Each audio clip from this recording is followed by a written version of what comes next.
Ok, donc nous sommes le mardi 1er avril et il est 17h51.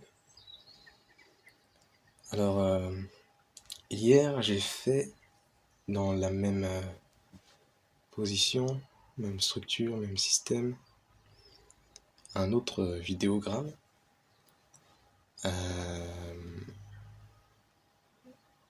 Donc pour voir comment ça fonctionnait, comment ça marchait, et j'ai remarqué que c'était pas si mal. Donc je vais en refaire un deuxième, là, je le fais actuellement, pour voir ce que ça donne avec plus de montage et avec plus de sérieux. Alors là, je lis pas, hein. C'est que je suis en train de regarder cette chose là qui enregistre en fait ma voix. Ce qui fait qu'il y a la caméra là. Là, il y a un screen. Et là, il y a le dictaphone. On va voir ce que ça va donner. Donc, ce dont je vais parler, c'est Insecam. Truc bref, hein, dont on peut parler en, je sais pas, une dizaine de minutes. Je vais relever le défi. Donc là, j'ai déjà ouvert la page Wikipédia, qui explique assez bien le sujet. Et donc, il explique là que c'était, donc, au passé, un site qui répertoriait des, des caméras de surveillance IP sans mot de passe, en précisant également qu'il avait 100 000 caméras répertoriées. Et ce qui est bien drôle, c'est que cette page, donc, regardez, shutdown, closed, en 2017. Ça fait 8 ans, on est en 2025, et il se trouve que cette fermeture était loin d'être définitive. Alors, donc sur ce site, il y a des caméras, comme je l'ai dit juste avant, qui n'ont pas de sécurité, soit parce que les gens ont omis d'en mettre, soit tout simplement parce que les gens ont envie d'être vus et ils leur attirent leur mot de passe. Là par exemple, qu'est-ce qu'on voit? On voit une sorte de hall au Japon. Il y a beaucoup de caméras au Japon, j'ai remarqué. Oui, regardez donc.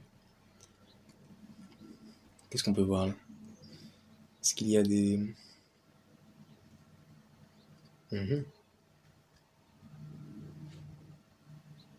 C'est intéressant ça, ça a l'air d'être un hall.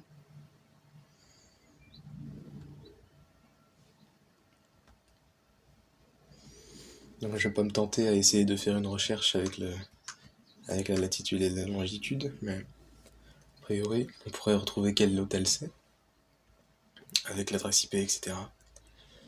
Mais vu que c'est pas précis, je vais pas tenter ça maintenant.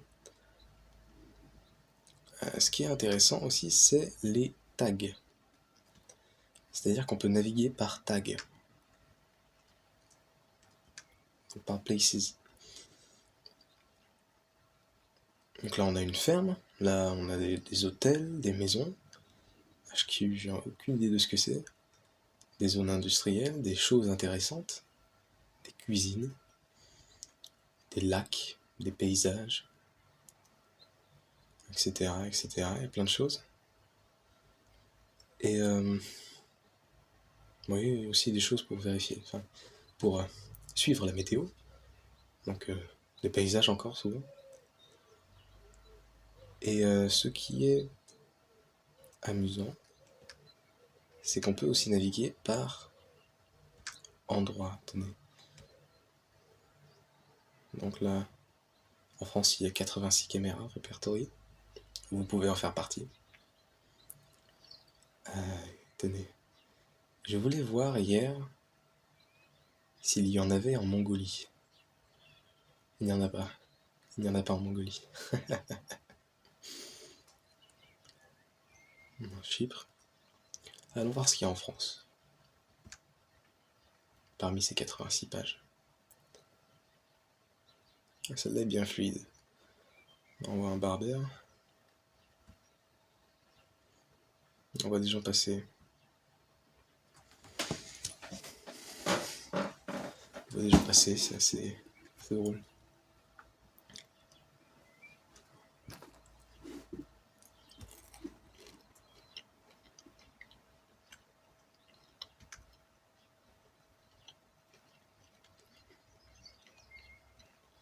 Et on peut aussi voir les nouvelles caméras, les plus récentes.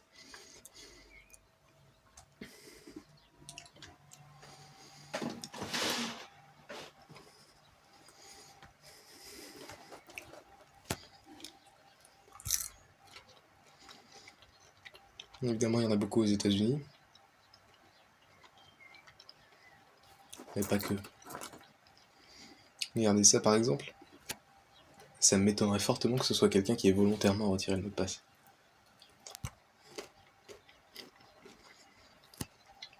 « 457 pages.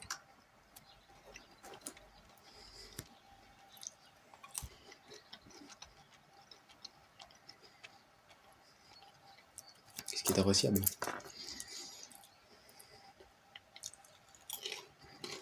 À mon goût, du moins.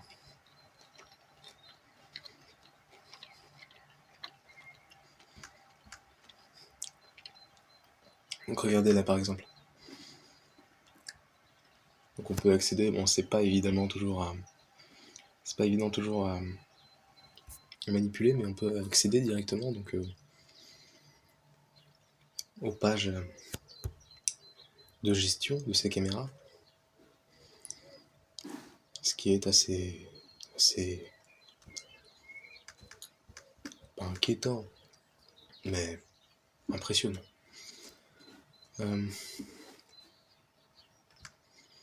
Alors qu'est-ce qu'on voit là? Bon, c'est pas évident à manipuler. Mais... Voilà, donc on a beaucoup de choses à voir. Je sais pas combien il y a de caméras aujourd'hui.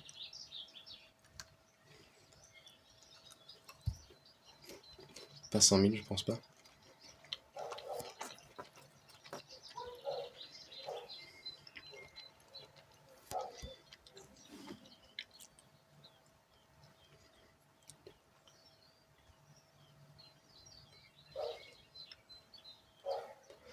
Alors ça c'est assez intéressant, cette question. Donc on est dans la page FAQ. C'est que une personne demande si ce site inclut les caméras USB, donc comme ça, et les caméras internes. Or, hier même, j'ai vu quelqu'un qui travaillait à son bureau, et donc qui avait une webcam, peut-être, ou une caméra interne, je sais pas, je pourrais pas situer précisément, mais en tout cas c'était une caméra USB, je pense. Et il y a encore plus longtemps, il y a quelques années, j'avais vu une petite fille originaire des États-Unis, je sais plus de quel état, qui avait son visage affiché devant des milliers de personnes sur ce site parce qu'elle n'avait pas de mot de passe, sans doute. Parce que l'ennui, je passe pour un goinfre, mais j'ai faim et j'aime les noix. L'ennui, c'est que les caméras USB peuvent être considérées comme des caméras IP, et dès lors, ça devient assez simple d'y accéder sur ce genre de site. Surtout quand il n'y a pas de mot de passe derrière. Je crois qu'il y a même des applications sur mobile pour passer en mode IP sur les caméras internes.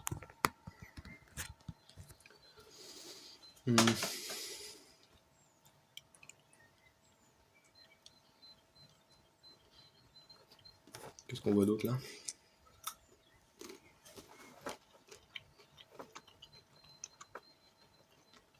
Oui. Par exemple, là, il nous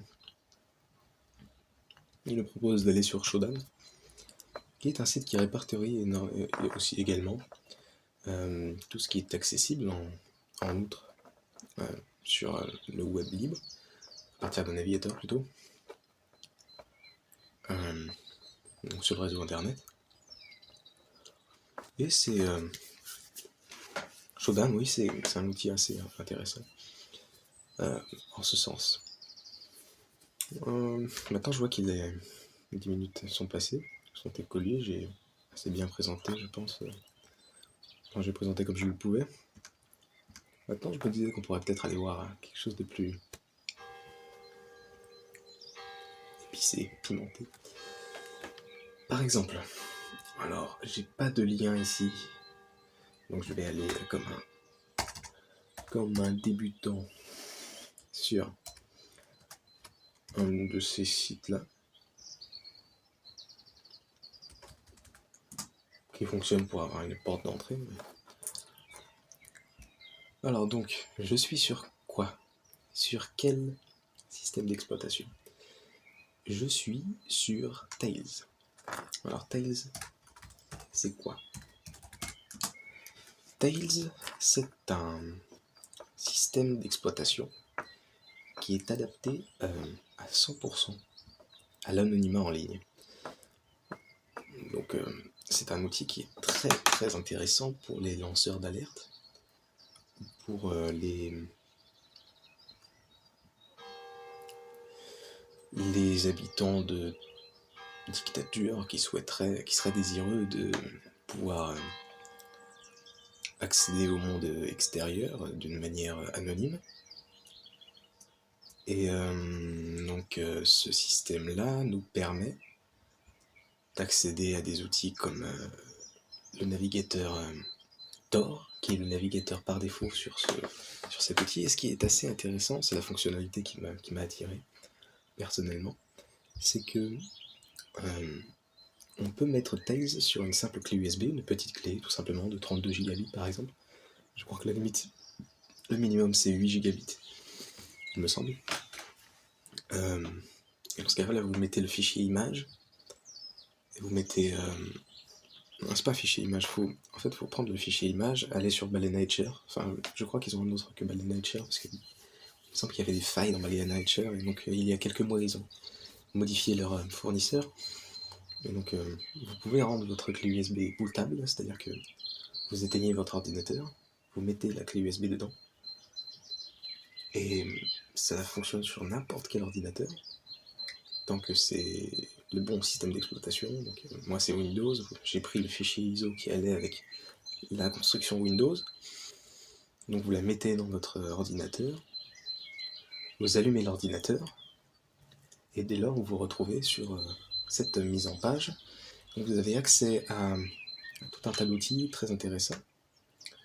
Alors on a le navigateur Tor, donc qui est le navigateur par défaut comme je l'ai dit. Donc on a tout ce qui est lié à Tails que je vous montre là. On a la messagerie Thunderbird qui est aussi très adaptée à l'anonymat. On a cette chose là que j'ai toujours pas compris d'ailleurs. Ça on a tout un système, bon ça c'est pour les clés PGP, pour la gestion des clés PGP. C'est pour l'anonymat également, comme à peu près tout dans Tails. Et c'est notamment pour la communication. Donc ça va de pair avec des outils comme Thunderbird ou même des emails classiques. Hein. Donc c'est pour signer des clés. C'est complexe à expliquer. Bref. Ensuite, dans les accessoires, on a par exemple le nettoyeur de métadonnées qui va vous permettre de prendre une image que vous avez prise avec votre mobile, votre appareil photo, de le mettre dans l'application et tout simplement d'effacer toutes les métadonnées, c'est-à-dire absolument toutes les petites traces de votre identité qui pourraient être cachées dans les données de vos images et de vos fichiers. Je crois que ça fait pas que les images d'ailleurs. Donc là, on a toute la gamme LibreOffice. Le graphisme, on a GIMP et Inkscape, ainsi que LibreOffice encore. Le visionneur d'images, bien sûr. et Internet. Donc on a un navigateur non sécurisé qui peut être utilisé, ça peut être utile parfois. On a le portefeuille Bitcoin, et on a cette chose-là que j'affectionne tout particulièrement, qui est aussi liée à la communication. Donc ça, je vais faire une description plus détaillée tout de suite, là, s'il veut bien se lancer. On l'attend. Voilà. Donc ce qu'on peut faire, c'est qu'on peut donc partager des fichiers. C'est-à-dire que on ajoute des fichiers, voilà. Je me mets là, je prends mes fichiers, machin. Je fais mon travail. Et une fois qu'on met partager, ça nous donne un lien oignon. Je ferai peut-être un exemple, mais bon, là je vous explique rapidement. Et donc on peut partager des fichiers, et donc quelqu'un d'autre qui a le même logiciel peut aller dans la fonction recevoir des fichiers et faire le même procédé. Donc c'est pour de l'échange anonyme, tout à fait, en passant par le navigateur Tor, ce qui est assez séduisant, je trouve. Et on peut également héberger temporairement, donc le temps d'une session OnionShare, héberger un site web, ce qui est aussi donc un site web .oignon évidemment. Et on peut également dialoguer, c'est-à-dire créer un système de chat également en .oignon. J'aime aussi cette chose. Donc je pense que je peux essayer, ça doit être rapide à faire. Tenez donc. Voilà, donc je pense que je peux vous montrer ça. Voilà, là on doit avoir si ça fonctionne, mais des fois ça fonctionne pas très bien. Voilà, là ça fonctionne bien, donc voilà. Et là par exemple on a un système de chat totalement anonyme sur Tor qui a été lancé en quelques secondes. Et là si j'envoie ce lien à quelqu'un, donc on l'a vu juste avant, il y a des clés privées, un système de clés privées, ce qui nous permet de communiquer de manière tout à fait anonyme sur le réseau Tor. Donc c'est appréciable. Très appréciable. Donc tout ça pour en venir au fait. Moi que j'ai pas fini peut-être. Non, si, j'ai fait le tour un peu. J'ai fait le tour, ouais. Ensuite, évidemment, il y a des logiciels comme ceci, donc Audacity pour la modification de son. Cheese, je l'ai ajouté en plus, oui, parce qu'il y a tout un tas d'applications qui peuvent être installées de manière... ouais. Et donc la particularité principale de cet outil, c'est que à chaque fin de session, c'est-à-dire que là, si je débranche la clé USB, il ne reste absolument plus rien de ma session. Et le système d'exploitation est totalement réinitialisé, à moins que, par l'intermédiaire regardez donc, de cet outil-là, je crée un dossier persistant, donc dans ma clé USB dans mon cas, où je pourrais enregistrer les données que je serais désireux de conserver. D'ailleurs, tenez, je vais enregistrer ça parce que voilà, c'est préférable. Et donc, il y aura besoin d'un mot de passe dans l'écran de bienvenue pour accéder à ceci. À cela. Oui, donc c'est assez intéressant. Et donc, dans ce dossier persistant, vous pouvez aussi ajouter des logiciels supplémentaires. Donc, moi, j'ai Cheese, par exemple, qui est là, voilà. Donc, celui-là, il n'y est pas par défaut, je l'ai ajouté. Donc, tout un tas de choses comme ça. Et oui, tout cela pour en venir au fait que on a accès à, vous en serez doté, au Dark Web. Et donc, j'en étais là. Donc, par exemple, il est où? Là, il y a un Hidden Wiki, je sais plus lequel c'est. J'avoue que je vais plus m'aventurer dans ces choses-là. Rien ne me coûte de vous montrer. Oui, donc là on a pas mal de choses. On a beaucoup de liens, mais le meilleur quand même pour accéder à des choses un peu plus discrètes. On peut accéder à par exemple, je sais pas lequel répertorie cela, mais à des chats ou à des forums sur lesquels les utilisateurs s'échangent de nombreux liens qui ne seraient pas dans les hidden wiki en général.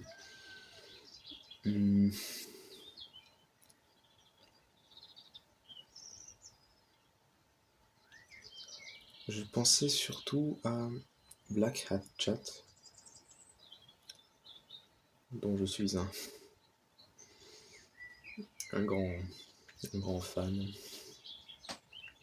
Regardez par exemple là, c'est l'utilisation positive de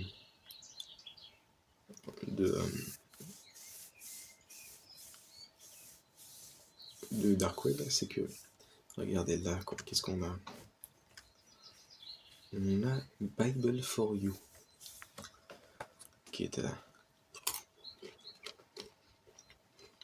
Donc, la Bible sans censure pour le Dark Web. Donc, quand j'ai vu ça la première fois, j'ai eu peur. J'ai pris peur, je m'étais dit, mais tiens, voilà qu'ils ont réécrit la Bible. Mais non, on ne vit pas dans un monde absurde, bien qu'il soit étonnant. C'est un site qui a été créé par un chrétien désireux de rendre accessible au monde entier.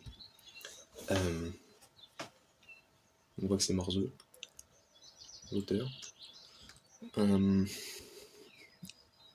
Désireux de rendre accessible la Bible au monde entier, notamment aux pays où cela est réprimé, opprimé, où ces gens-là sont opprimés.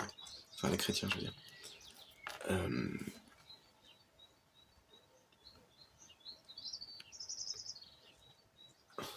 Quoi?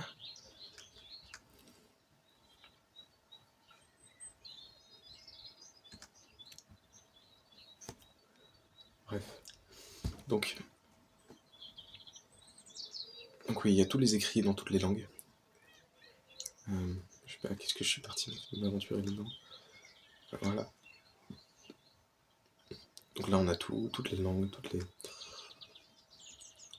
Donc il y a surtout, par exemple, je pense qu'il doit y avoir un chinois, par exemple. Parce qu'en Chine, figurez-vous, même si les chrétiens sont opprimés, tout comme les musulmans d'ailleurs, en Chine, pour le cas des Ouïghours, la Bible n'est pas interdite de circulation, c'est bien mieux ce qu'ils ont fait, enfin bien mieux, bien plus efficace.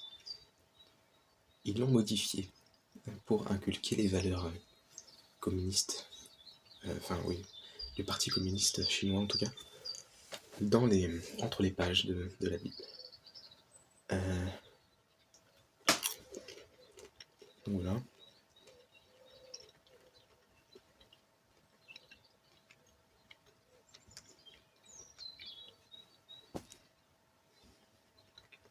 Voilà, donc Jean, l'évangile de Jean, voilà, enfin bref. Plein de choses. Ensuite, évidemment, il y a de la vente de drogue, d'organes, d'êtres humains, d'armes, plein d'autres choses encore auxquelles je ne pense même pas, de faux documents, bien sûr.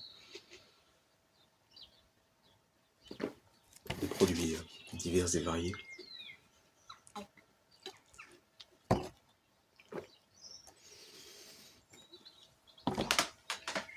Et tout ça pour dire, oui, que Internet est bien vaste. Et aussi, bon, voilà, c'était pour essayer toute la mise en page, je vais pouvoir couper. Qu'est-ce que je pourrais présenter d'autre? Non, c'est tout, je pense. Hein. Rien d'autre ne me vient à l'esprit pour aujourd'hui. Je serais quand même tenté d'aller voir un chat pour vous montrer à quoi ça ressemble.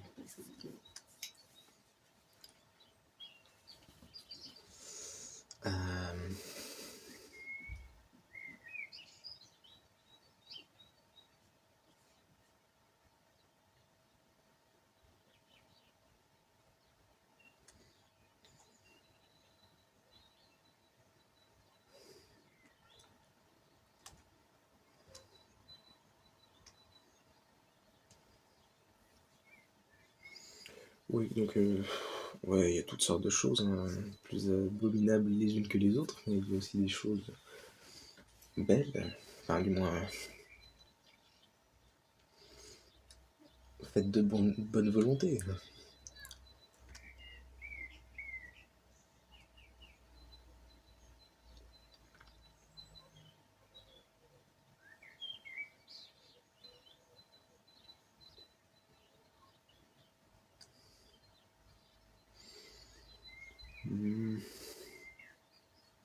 Ça m'agace.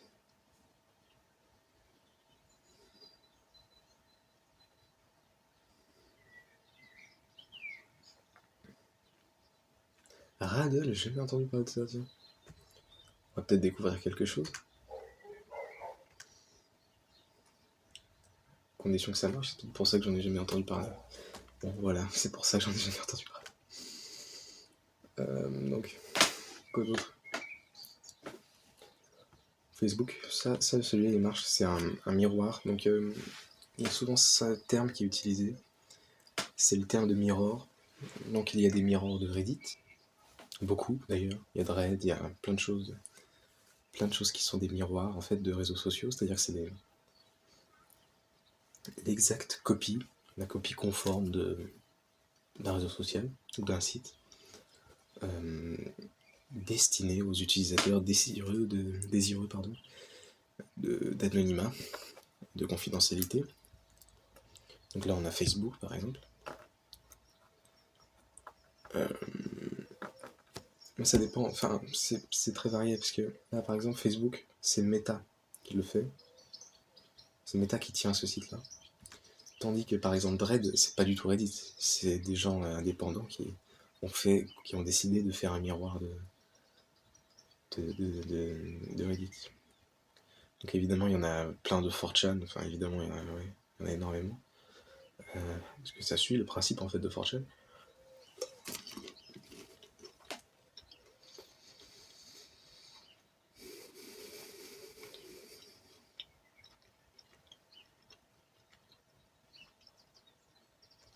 Ouais, donc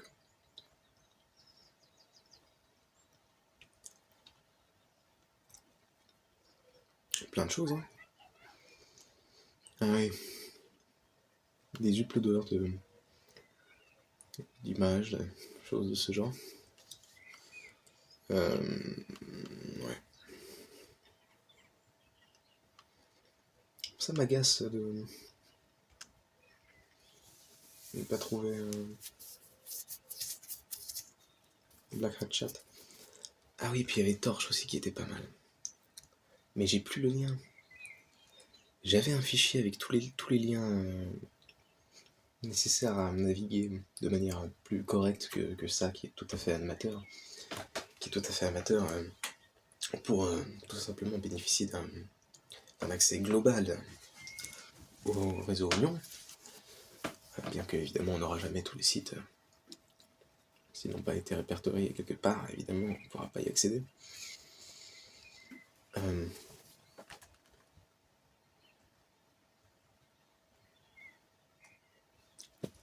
Ouais, c'est ça qui m'agace. Je trouve pas. Ouais, eux, ils ont pas de chat.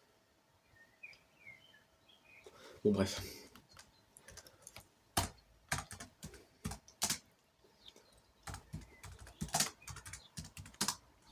Je sais plus du tout comment ça s'appelle. Quel est le lien là direct ça doit être là. C'est sans doute quelque part.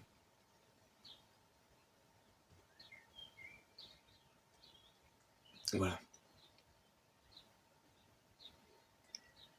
1 million de pages, vous voyez. 1 million de pages qui sont sur le réseau Oignon. C'est énorme. C'est énorme, 1 million. Surtout que c'est des pages qui redirigent vers d'autres pages. Donc, comme quoi, le réseau Oignon est quand même très considérable. Il a eu le temps de se développer depuis les années 2000. On le voit. C'est évidemment pas autant que le ClearNet.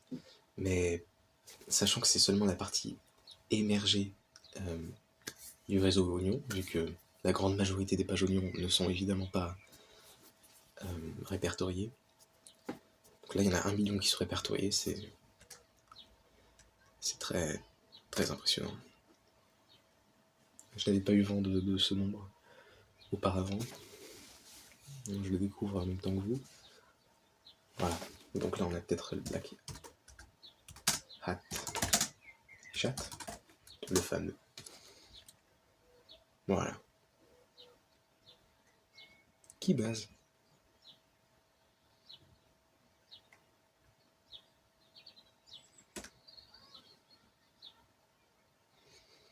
C'est quoi ce lien? Qui base? Je risque rien. Hein, s'ils me font sauter avec un virus ou autre, ils font sauter Tails, c'est pas grave. Je change de clé USB.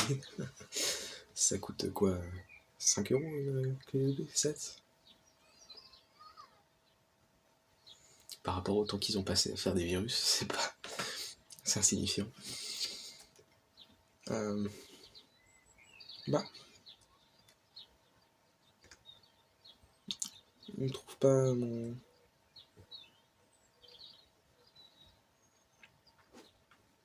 Faut absolument que je retrouve mon fichier parce que j'avais retrouvé un forum qui listait absolument tout.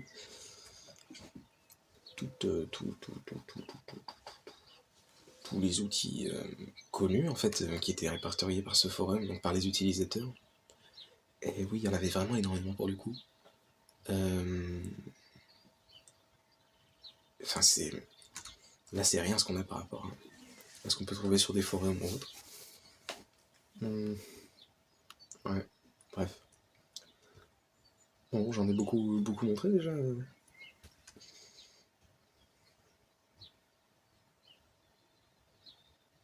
Kindle. Oui, j'ai entendu parler de ça aussi. J'ai jamais utilisé. Ah, bah, attendez.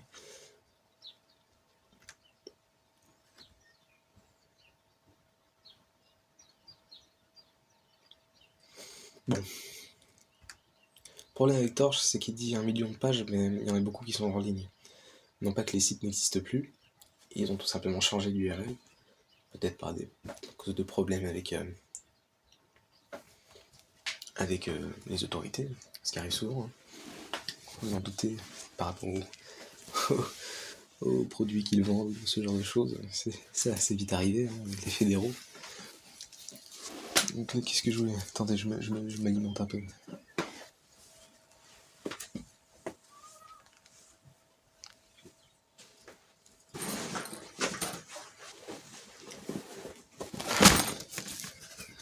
À défaut de pouvoir manger des cacahuètes, je mange des noix et des barres aux cacahuètes.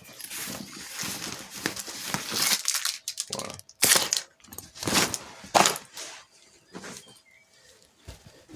J'étais parti sur 10 minutes, mais finalement on est parti pour 1 heure là. Donc j'en profite. Hein.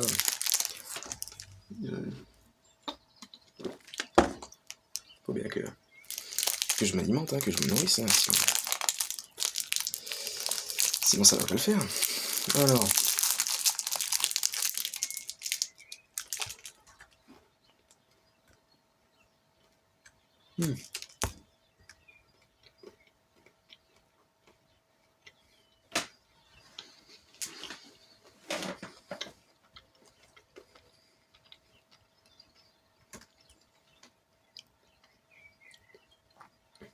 Voilà, par exemple, on a un past.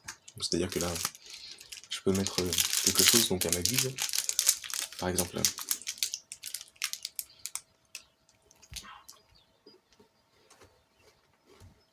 Je sais pas moi.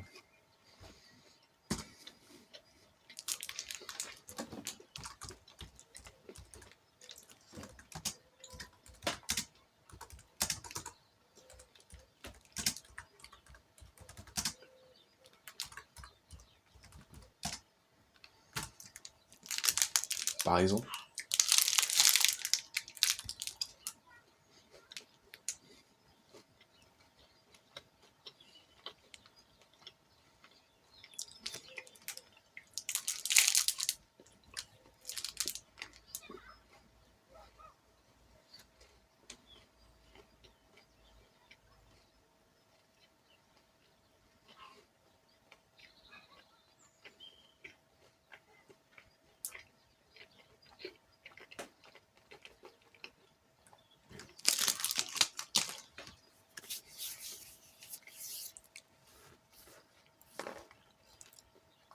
Donc là, on est face à une version GitHubesque de Pastebin.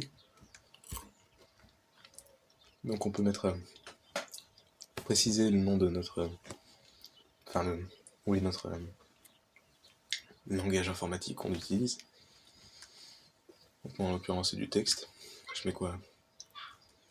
Ungern. Stern.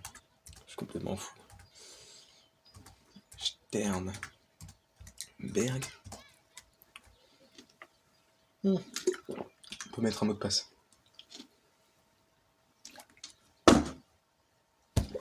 J'avais pas fait attention. Alors je mets quoi? Espace.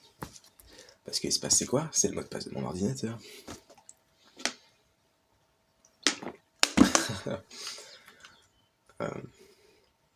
Comment on envoie? Ah ouais, tiens. Non, je mets les 30 minutes. On va pas les embêter pour rien. On va pas charger leur serveur pour une démonstration. Marqué en privé. Ouais, parfait. Past.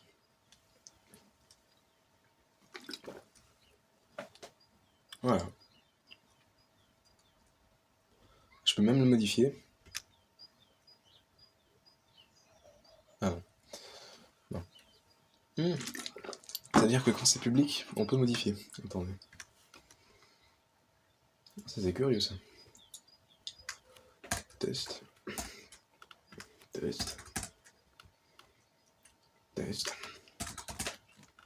Marque as private.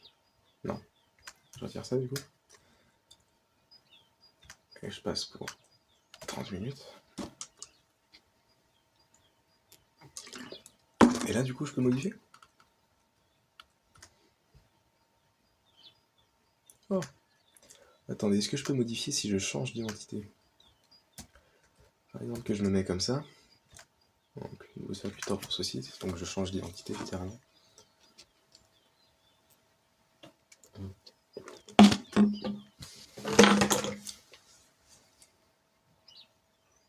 Ce serait curieux qu'on puisse faire ça. Attendez. C'est peut-être pas le cas, hein, c'est peut-être moi qui me fais des films. Mais de ce que j'ai cru voir...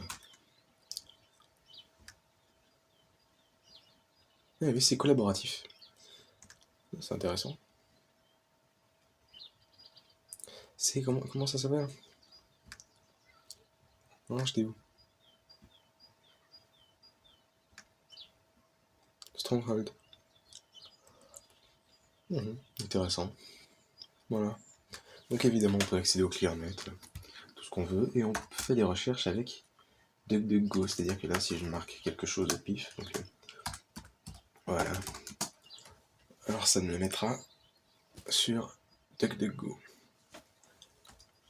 Voilà, donc oui, DuckDuckGo, alors on peut choisir, je crois, dans les paramètres. Parce que là, je fais avec DuckDuckGo, mais je peux faire avec la DuckDuckGo version oignon. On doit pouvoir faire ça. Tenez donc.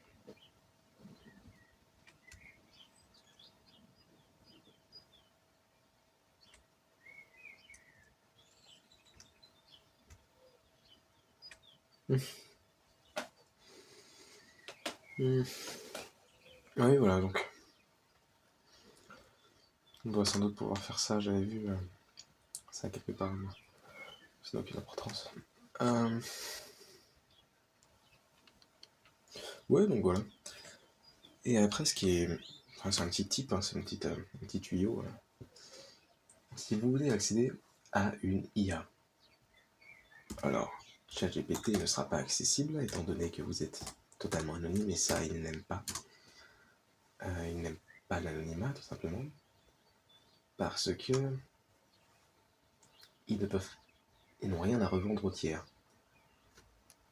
Oh, diantre, sacrilège, ça marche. Ah, ouais, non. J'ai eu un moment de... J'ai eu une once d'espoir tout à coup. Non, non. Non, non, c'est bien ce qui me semblait, c'est pas... Donc ils n'aiment pas l'anonymat, tout simplement parce qu'ils n'ont rien à revendre aux tiers. Et donc, soit vous allez sur le navigateur non sécurisé que je vous ai montré tout à l'heure, donc on peut avoir ici, là. Soit vous entrez ces quelques lettres et vous vous retrouvez sur le système de dialogue de qui? De DuckDuckGo, qui a créé son propre système de... En fait, c'est une...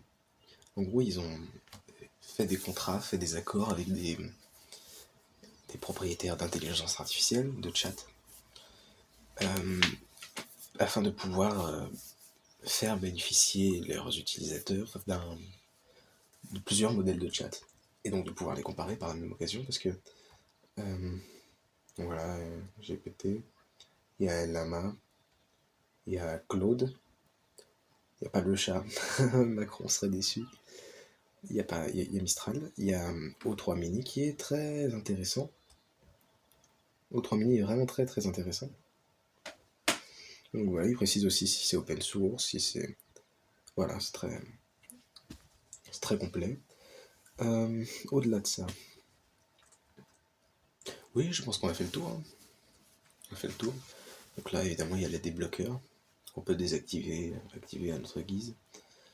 Ouais, voilà. Donc pareil, là, pour le persistant, il faut bien mettre dans ce dossier-là. Oula, ouais, non, si c'est bon.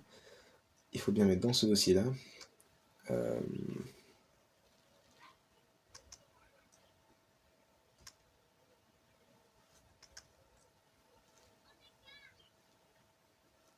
Oui, il y a clairement le mot de passe là. Bref, il y a clairement un mot de passe. Enfin bref.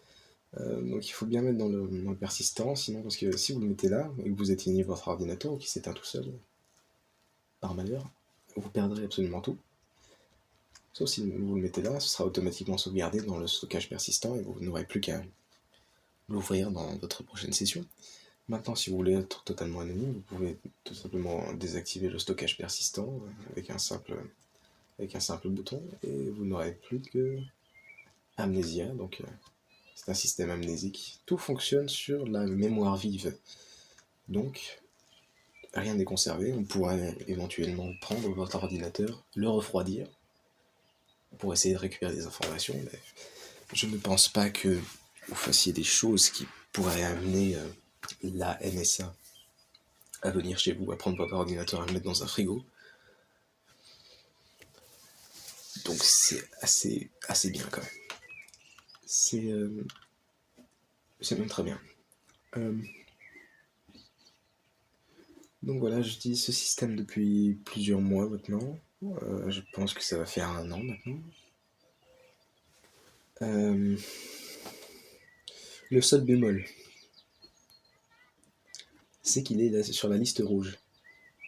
C'est-à-dire que tous les utilisateurs qui recherchent dans un système, dans un moteur de recherche classique, le mot de Tails, ils sont automatiquement fichés par la NSA parce qu'ils considèrent que c'est un système d'exploitation qui est fait pour les terroristes.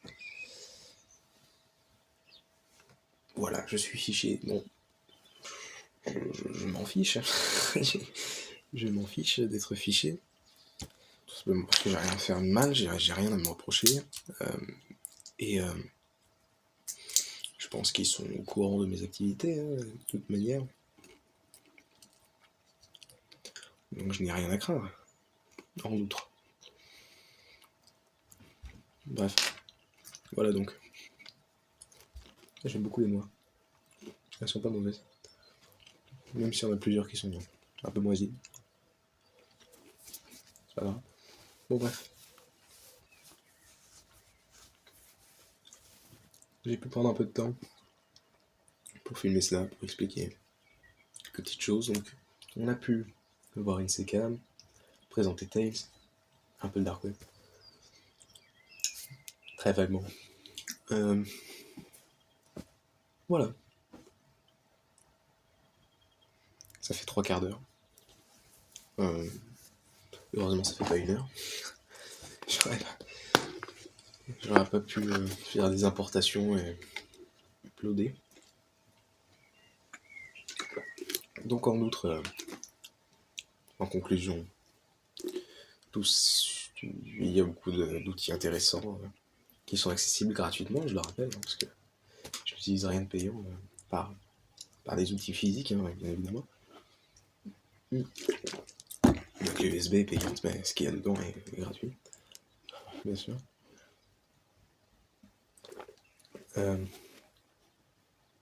Voilà, donc je vous invite à aller voir donc, sur tails.net.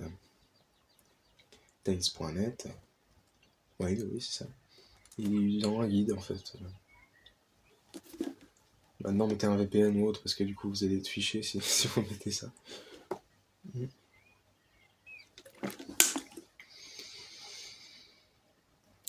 Oui, tails.net. Et ce sera très guidé normalement, de ce que j'ai vu, c'est très guidé. Ils vont vous expliquer selon votre système d'exploitation, votre situation, vos capacités, donc quantitatives. Et donc voilà. Bref. Bon, c'en est fini là. Maintenant il va falloir que je colle ça à ça à ça au montage. Ça va occuper ma soirée. Bon bref. Et plus je parle, plus ça rajoute des secondes, plus ça rajoute des mégaoctets. Donc allons-y. Oh bah ça va faire 50 minutes. Bon bah autant passer la barre des 50. Allez. Peut-être qu'en attendant quelque chose me reviendra. Le fuseau horaire. C'est pas important. Ça gêne personne si on le perd. Oui, le Bluetooth ne marche pas. Je sais pas pourquoi il y a le bouton. On peut pas l'utiliser. Il y a le mode sombre, mode clair, mode sombre. Mode nuit également, mode avion, verrouiller l'écran. Voilà, mettre en veille, redémarrer, éteindre. Voilà, bref. Et là, ce que j'utilise actuellement, c'est-à-dire capture d'écran. Et voilà. Voilà.